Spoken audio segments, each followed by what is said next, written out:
Sunday numituni. Sunday numit oibana. Toina han makai workshop ta thoktrasu ngasidi Sunday oibani na thoklami.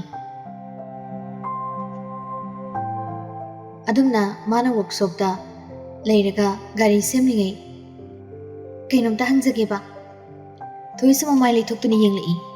Magi maningda machi liliga sanaga to leptuna leirami. Madubada makoi anida ngakna yenglei. Lili mama macha to toida ngakna yenglei. Muthina kai hangbigadabano. Lili na fat hanglei. Thoin boy yim sibo. Ibunga thoin bagira. Tu sida leiriba thongal sini. Masa phau leiram dawdi mandine. Oh, iham nungaizari. Wado hairaga mama macha to gate to the jankre. Toibu masa khangdaba magum kaubiramdi. Toisu machina mamang na haikibaduna kaubangamda tuminna suktharaga leptuna lehawi. Wakal inung nungaita. Tanjatu da maphamduda thoin busugari thawzilai. Thoidi tumina lepagalai. Thoin mamana puraiba poto muthida pire. Kaka si chumbre yung. Chume chume. Ado nang hangba mama macha ma noida jangkibanine. Oh, Lili orangani. Handa aigi aroi boina album ama naminabani. Ado release story. Adugi aikoida nga puraga lakanina director duga adum hai leram. Aina di yar habani. Oh, adugi oine. Aina khaleba. Nupi macha to masak phajayena. Kakaso aikoida punna jar singa sidi. Henjang hauktorabani na chaba taridana. Thoin ba thoidam onsilei. Thoi nang sunga sidi aikoida punna jar si. Talle. Thoi tumilerambadagi gari du semduna. Abong matungda nungairo. Tamoyana pizaninga kana hinjang wain thilo. Thoin busu makha tarakti. Thoi wakal inung nungaida thabong makha tana tongningbwa phawdabana. Kaka ai hore ngahak leirakoina thoklake. Kaidaurage nangbo nasa ngamdrabo. Kaisi tawdi. Hoi hoi nangna thukninglakanda hek tholo. Thoisu makha taramdana suktoktuna thokre. Thoin machakriba thoida muna yengduna lehawi.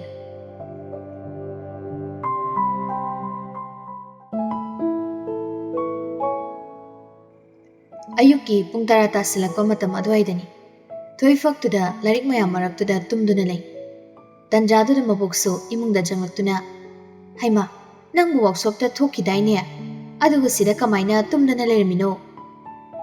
Thoisu hogolaktuna phami. Ngasaide abungairaga kai chatluino. Kai thel thokane kari kari anawa pen yawbunu yengubani.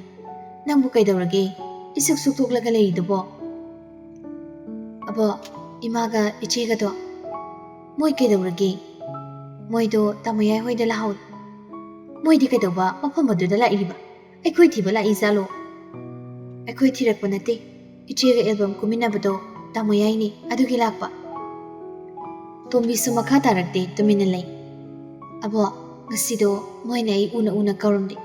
Mamangda school da thengnabadasu ichena ise magi manau nupini hainingde. Migi mamangda kaurakanu hai. Adugi aisu ngasi kaurudri. Kaudi yam kauningmani. Kari thuina tawsa saribano moigidbo. Abo kaigino ichena aibo magi manau nupini hainingdusibo. Wado haina haina thoi mamitagi mapira chili. Madugine nangna karigi kaptoribano. Moido phattaba mi ngaktani. Makhoi sune makhoi gi thokpa leisen. Aikoi sune aikoi gi thokpa leisi. Phattaba moigi damukne aikoi karigi wadoino. Thoi khumdi tumina mamai luktharaga lei. Mamitagi mapisu tap tap tari. Makhutuna musudai thui.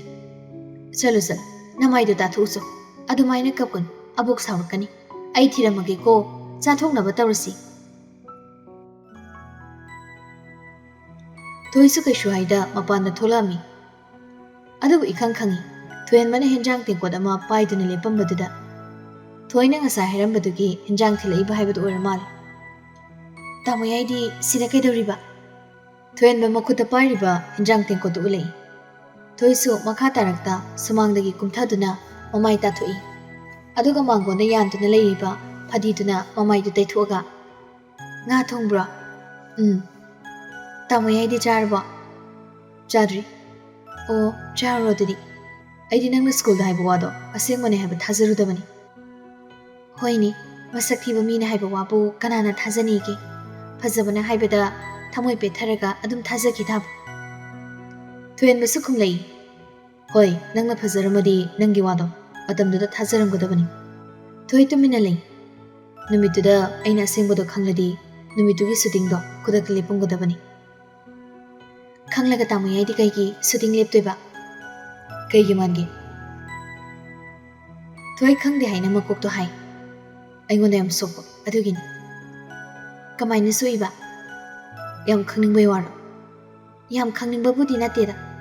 Adudi jangujo chakchao exercise. Hoi. Thoi su makha taramda hinjang do pusanduna imungda jangkhri. Thuyen busu tapna thongalom da thokre.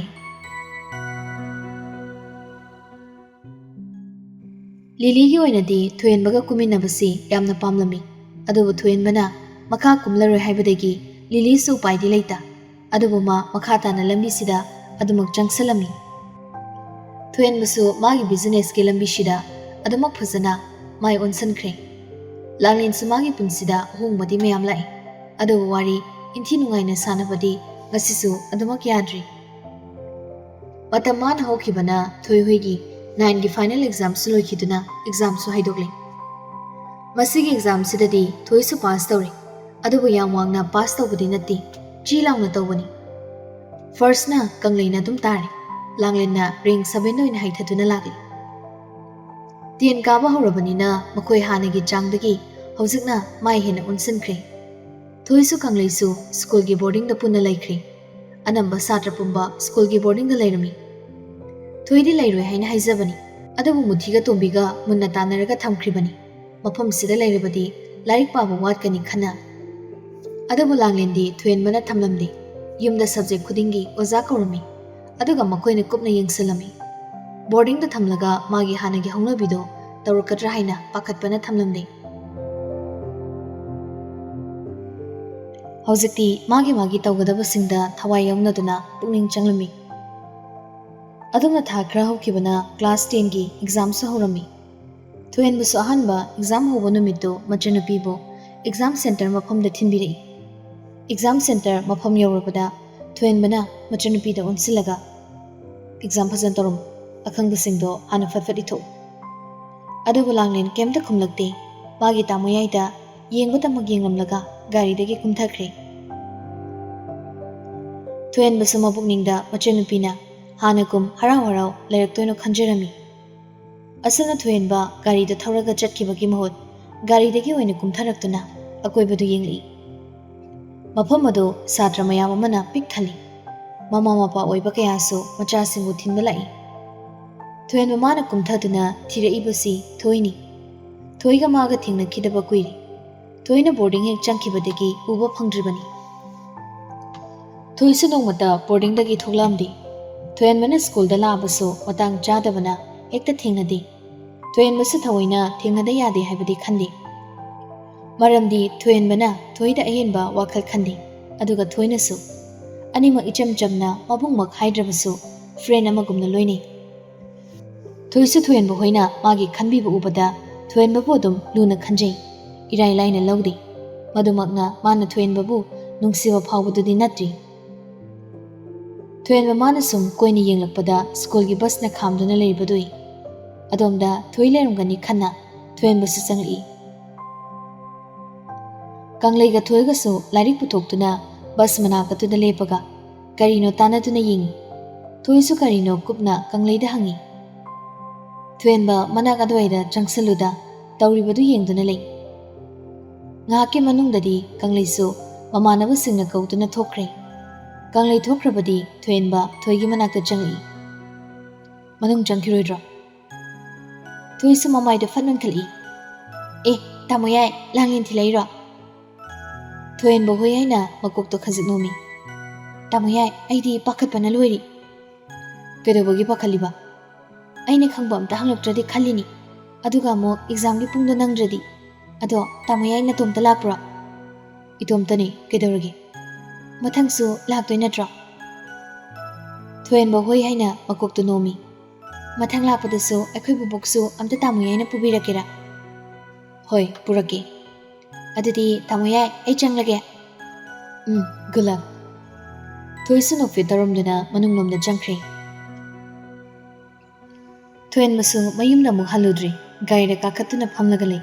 Exam loiba ngaiduna laikhre. Asumna pung ahumgi matungdadi satra mayam amasu tholaknaba hori. Satra khara madi adumak harau haraungna tholai. Aduga satra kharasu suktaraga tholakpasu yauri. Mayam maraktuda thoisu magi question du yenglaga peri peri tholai. Madu ubada thoen masu pakhali. Thoigi manakta prapap changsilaga exam nuarambra.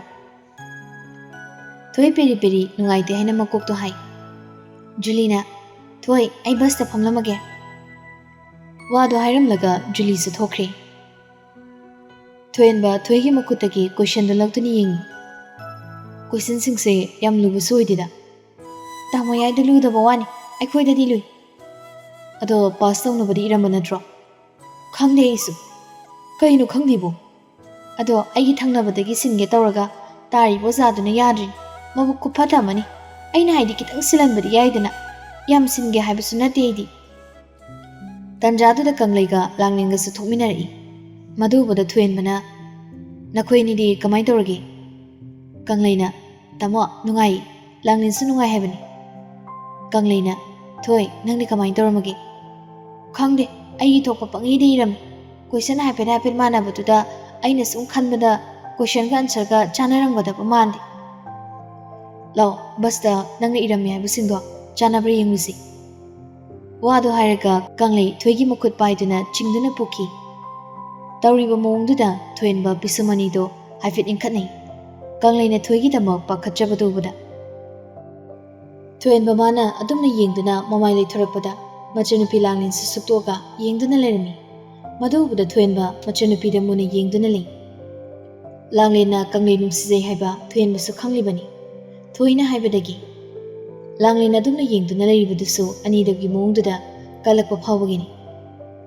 Langlin chanaba tawrusi gari da kar.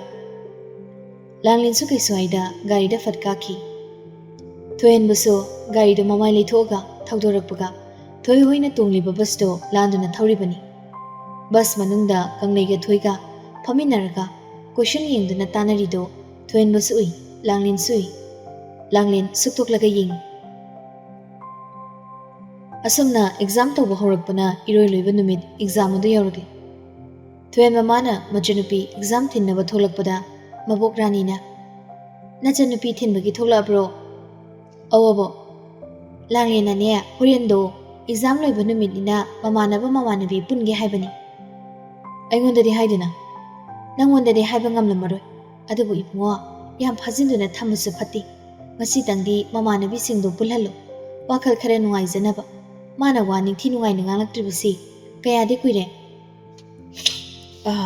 hoyebo ayeng lagi hoi Langlin do tholo haibiu ai gari da ngairamagi wado hairam laga thoen ba thokre thoen bana machanupi bu thinbiraklaba matung hanagum thoibu thirami thoigi manakta changlaktuna noi horen mayam punsaina bra thoisu hoi haina makuk nomi exam loibagi adu loibaga isu yumda halani tamuyai aingonda hana haidena kakada haibro kakada di school dagi phone tawraga hai ado tamuyai da haige tawbani adu da toba kakana lawbula kani haibro haide kanglai gi lawbula kani hai adu da punna hanminarase hai pare adu de langlinga punna hanminaro tamuyai di noi punbada ai lishinbada langlin se comfortable oi Thoisu hoi haidana makok to nomli.